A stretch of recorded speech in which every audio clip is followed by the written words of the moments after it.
Hello and welcome to chemistry nuggets way you can polish your knowledge and clear doubts. Friends, आज का video है question number 2.13 from NCERT textbook class 11 और chapter का नाम है structure of atom. तो जल्दी से देखते हैं क्वेश्चन क्या है। What is the wavelength of light emitted when the electron in a hydrogen atom undergoes transition from an energy level with n is equal to 4 to an energy level with n is equal to 2। So friends, यहाँ पर हमको पूछा गया है wavelength light की, जबकि एक हमारे पास हाइड्रोजन एटम है, उसका जो इलेक्ट्रॉन है वो ऑलरेडी एक्साइटेड स्टेट में है, यानी कि n इज इक्वल टू 4 में है।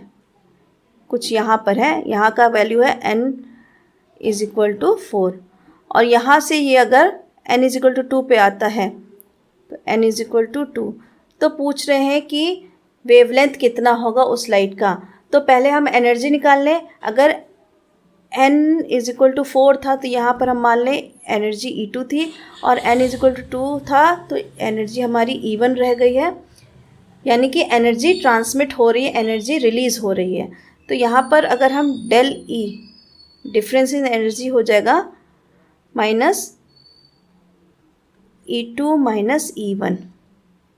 ठीक है, ये जो माइनस साइन यहाँ दिख रहा है, ये माइनस साइन शो करता है कि एनर्जी इमिटेड है, एनर्जी निकल रही है। ठीक है, इसका न्यूमेरिकल वैल्यू से कोई मतलब नहीं है ना। इस डेल ई की वैल्यू को अगर हम कैलकुलेट कर लें तो लेमडा की वैल्यू हम एनर्जी की वैल्यू से कैलकुलेट कर सकते हैं। सबसे पहले डेल ई के लिए एक फॉर्मूला होता है, del E is equal to R H into Z square multiplied by 1 upon n1 square minus 1 upon n2 square. ना, ये फॉर्मूला हमको बोर एटॉमिक मॉडल से मिला है। यहाँ पर आर एच क्या है, रिडबर्ग कांस्टेंट, इसकी वैल्यू होती है 2.18 into 10 to the power minus 18। Z क्या है, atomic number of the atom, यहाँ एटम हमारा हाइड्रोजन है तो इसका एटॉमिक नंबर होता है 1 का स्क्वायर करेंगे। नाउ n1 क्या है हमारा, n1 वो एनर्जी लेवल है जहाँ पर इलेक्ट्रॉन था। तो यहाँ पर हमारा इलेक्ट्रॉन कहाँ था, 4 पर, तो n1 को हम 4 लिखेंगे, 1 अपॉन 4 स्क्वायर माइनस n2 क्या है, जहाँ पर फाइनल स्टेट में इलेक्ट्रॉन पहुँचा है, हमारे केस में n2 पे पहुँचा है, तो n2 की वैल्यू हम लिखेंगे 2 का स्क्वायर। चलिए अब इसको सॉल्व करते हैं। 2.18 into 10 to the power minus 18, 1 square means 1, nothing. Now inside the bracket 1 upon 4 4s are 16 minus 1 upon 2 2s are 4. Now again 2.18 into 10 to the power minus 18.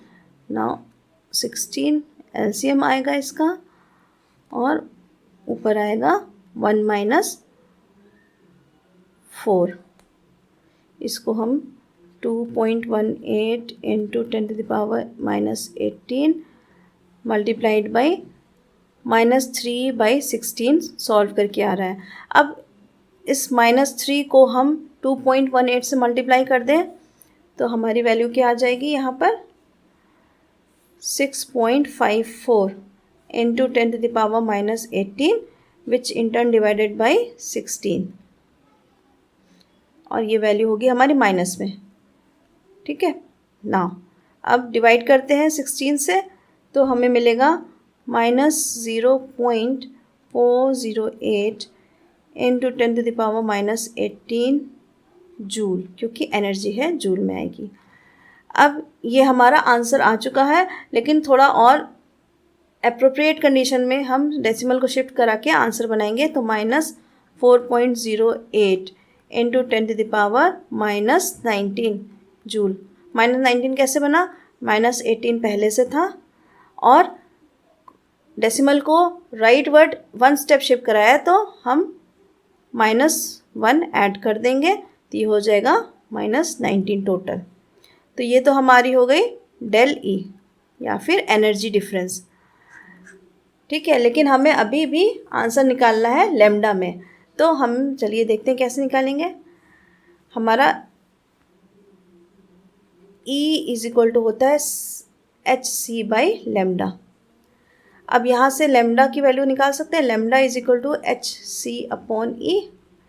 Values put कर दें, एच हमारा होता है प्लैंक्स कांस्टेंट, इसकी value होती है 6.626 into 10⁻⁻34 joule second. सी की value, सी होता है स्पीड ऑफ लाइट, इसकी वैल्यू है 3 इंटू 10⁸ मीटर पर सेकेंड। और ई अभी अभी हमने कैलकुलेट किया है, इसकी वैल्यू आई है हमारे पास 4.08 इंटू 10⁻⁻19 जूल। हम यहाँ पर -4.08 नहीं रख रहे हैं, क्योंकि पहले भी मैंने बताया जो माइनस है वो खाली इंडिकेट कर रहा है कि एनर्जी इमिट हुई है, इसका न्यूमेरिकल वैल्यू से कोई लेना देना नहीं है, तो इसलिए माइनस अप्लाई नहीं होगा। अब देखिए जूल और जूल कैंसिल हो गया, सेकेंड और पर सेकेंड कैंसिल हो गया।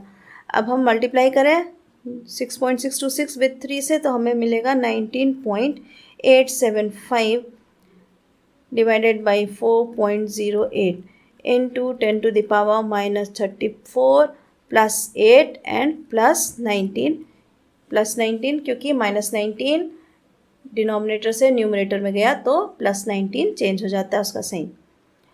अब हमने डिवाइड किया तो हमें वैल्यू मिली 4.86 इंटू 10⁻, अब वैल्यूज़ को ऐड कर लें, +19 प्लस 8 हो जाएगा 27 प्लस का -34 कर दिया तो हो जाएगा हमारे पास -7, ये हो वैल्यू आएगी -7 और ये बचेगा मीटर। सो फ्रेंड्स, ये हो गई हमारी लैम्डा की वैल्यू। हमारी वेवलेंथ इस लाइट की होगी 4.86 इंटू 10⁻⁻7 मीटर, और यही हमारा फाइनल आंसर है। सो फ्रेंड्स, कैलकुलेशन बहुत आसान सी, खाली एक फॉर्मूला याद रखने की ज़रूरत है। सो लाइक शेयर और सब्सक्राइब ज़रूर कीजिएगा चैनल को, और टिल देन थैंक यू।